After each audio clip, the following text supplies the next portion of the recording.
Bismillahirrahmanirrahim. Assalamualaikum warahmatullahi wabarakatuh.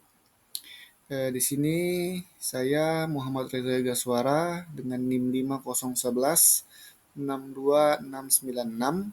Saya akan memaparkan jawaban dari tugas 2 pada mata kuliah komparasi pendidikan dasar di berbagai negara.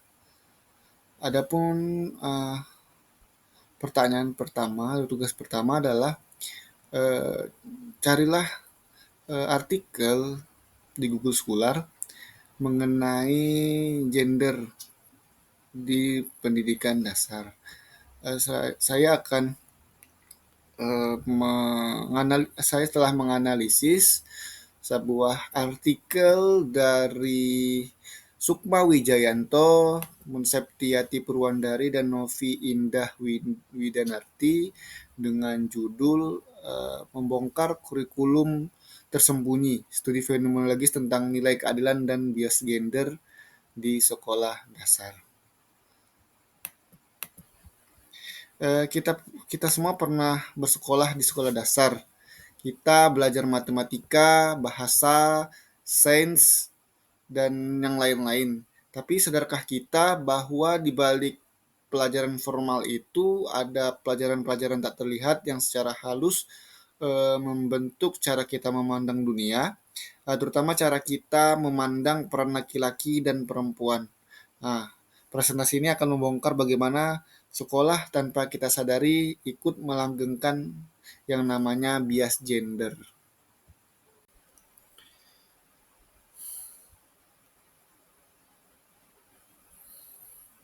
Baiklah, pertama-tama kita mesti mengetahui apa yang dimaksud dengan kurikulum tersembunyi itu. Di sini kurikulum tersembunyi bukanlah sebuah RPP ataupun buku paket. Kurikulum tersembunyi di sini adalah sebuah pesan implisit yang kita terima melalui norma, nilai, dan praktik sehari-hari di sekolah. Nah, kekuatan tersembunyi inilah yang membuatnya sangat ampuh. Mengapa? Karena kurikulum ini kita terima sebagai sesuatu yang alami dan wajar, sehingga kita jarang sekali mempertanyakannya secara kritis. Nah, poin utamanya adalah sekolah bukanlah lembaga yang netral.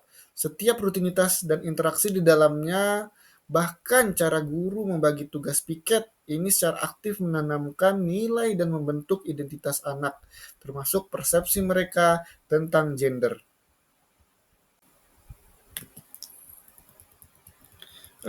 Lalu bagaimana kurikulum tersembunyi ini mereproduksi bias gender?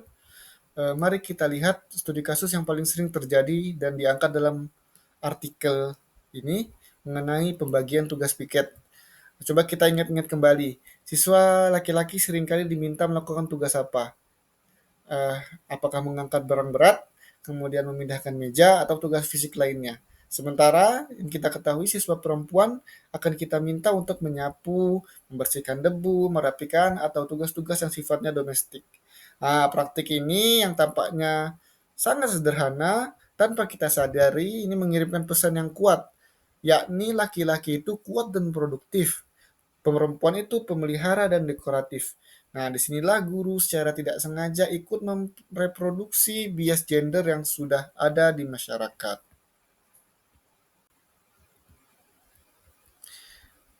Kemudian, mengapa guru melakukan ini? Apakah mereka sengaja?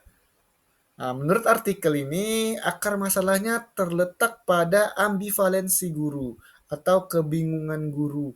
Guru seringkali terjebak di antara dua pemahaman tentang keadilan. Yang pertama adalah keadilan konvensional. Nah, ini adalah pemahaman adil atau sama rata. Guru merasa sudah adil karena semua anak sudah dapat tugas tanpa mempertimbangkan dampak sosial jangka panjang dari jenis tugas yang diberikan. Kemudian adalah keadilan yang kritis. Ini adalah level kesadaran yang lebih tinggi. Di sini, guru sadar bahwa praktik sederhana seperti bagi-bagi tugas piket dapat memperkuat stereotip.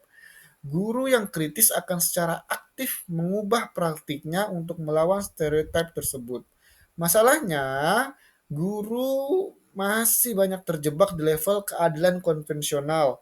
Mereka ingin adil, tapi belum sadar bahwa keadilan sejati memerlukan transformasi praksis yang lebih radikal.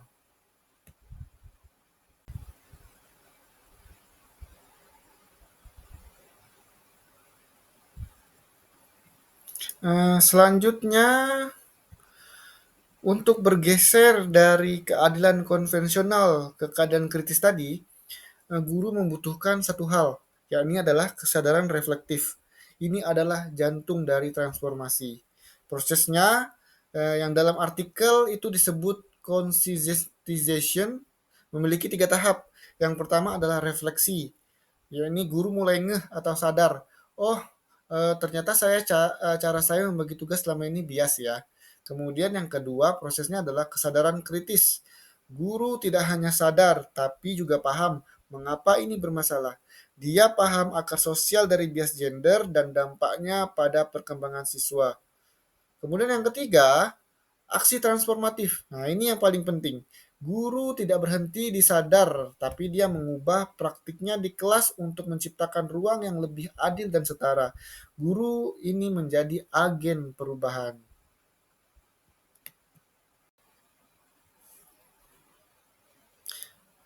Lalu,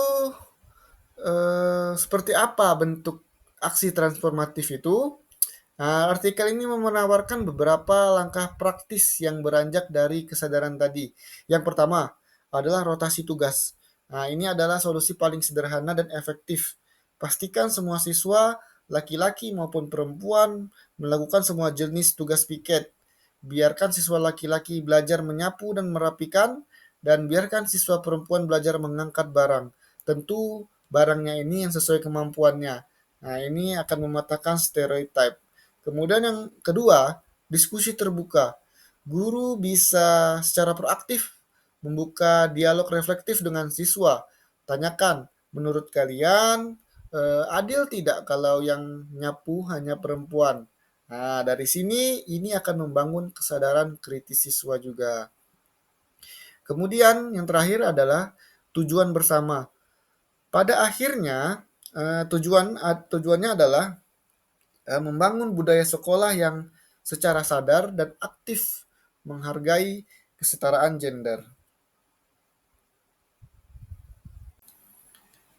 Selanjutnya, eh, untuk memantapkan aksi ini ada strategi konkret yang bisa dilakukan guru secara berkelanjutan. Yang pertama adalah audit guru. Guru harus berani berkaca, identifikasi praktik sehari-hari yang mungkin bias, mulai dari cara membagi tugas, kemudian cara memberi pujian, eh, seperti contohnya adalah apakah perempuan dipuji karena hanya rapi dan laki-laki karena hanya berani. Nah, hingga ekspektasi akademik yang lainnya. Yang kedua adalah rekonstruksi rutinitas. Setelah diaudit, rutinitas yang bias itu harus dibongkar dan dibangun ulang.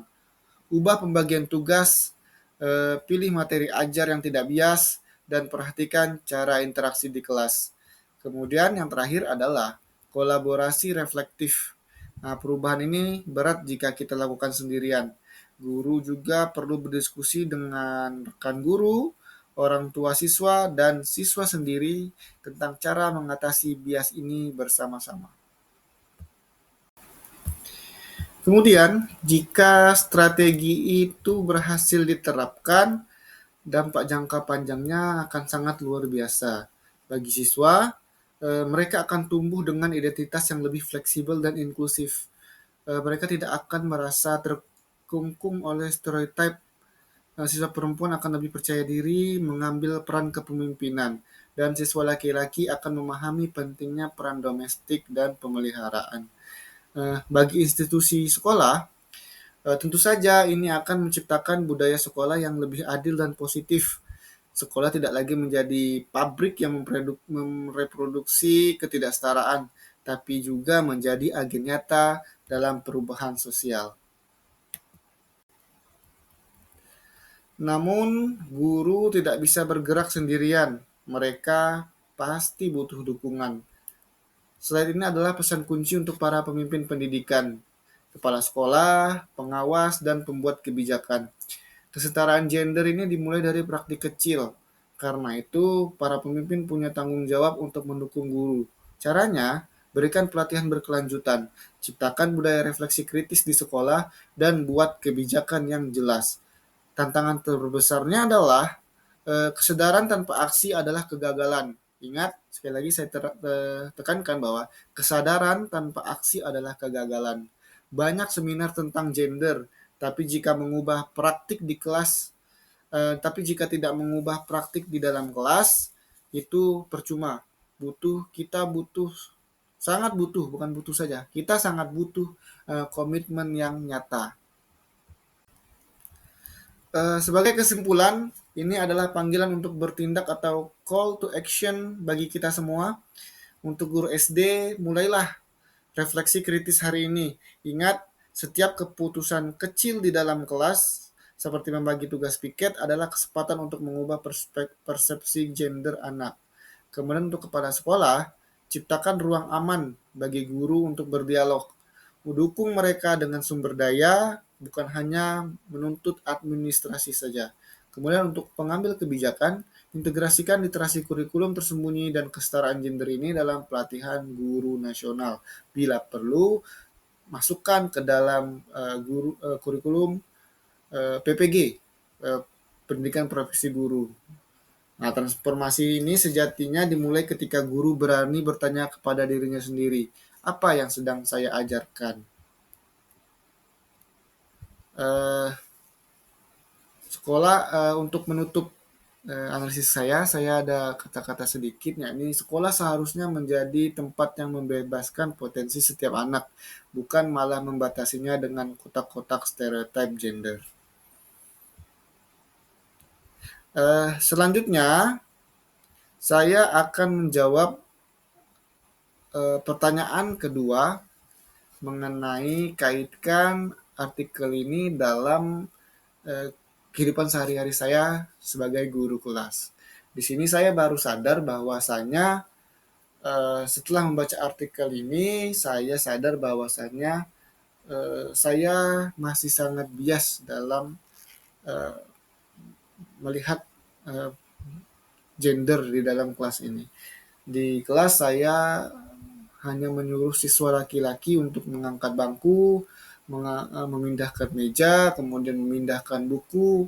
Pokoknya yang berat-berat saya serahkan kepada yang laki-laki. Sedangkan yang perempuan saya hanya suruh mengepel, menyapu, membersihkan kaca, yang ringan-ringan saja. Ternyata setelah membaca artikel ini, saya sadar bahwasanya saya masih sangat bias.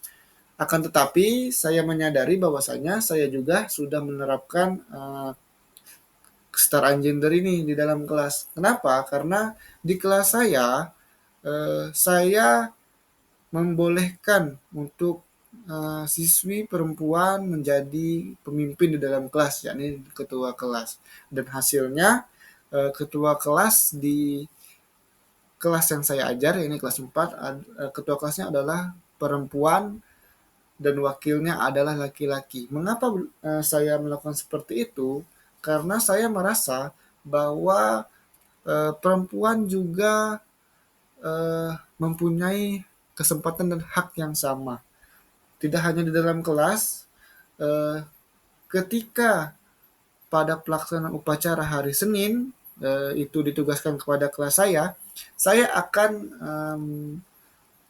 membuka uh, membuka pemilihan untuk menjadi pemimpin upacara, baik laki-laki maupun perempuan. Dan sangat sering di kelas saya pemimpin upacaranya adalah perempuan. Mengapa demikian? Saya ingin menunjukkan bahwasanya di dalam kehidupan perempuan dan laki-laki mempunyai hak yang sama. Karena dimulai dari hal kecil seperti di sekolah, yaitu menjadi ketua kelas dan pemimpin upacara, saya meyakini bahwa itu akan membuat atau menanamkan pemikiran dari siswa bahwasanya perempuan dan laki-laki itu setara, tidak ada perbedaan-perbedaan lainnya. Tetapi kekurangan saya tadi adalah ya untuk petugas piket yang laki-laki yang tugas berat dan yang wanita hanya tugas-tugas seperti sapu yang ringan-ringan. Itu saja. Eh, Mungkin dari artikel ini saya cukup telah tersadar bahwasanya saya masih bias dalam mengidentifikasi gender di dalam pendidikan dasar. Mungkin itu saja yang dapat saya sampaikan. Lebih dan kurang kami mohon maaf kepada Allah. Saya mohon ampun. Selanjutnya saya akan menjawab pertanyaan yang kedua mengenai analisis artikel di dalam jurnal yang terindikasi dengan Scopus. Terima kasih.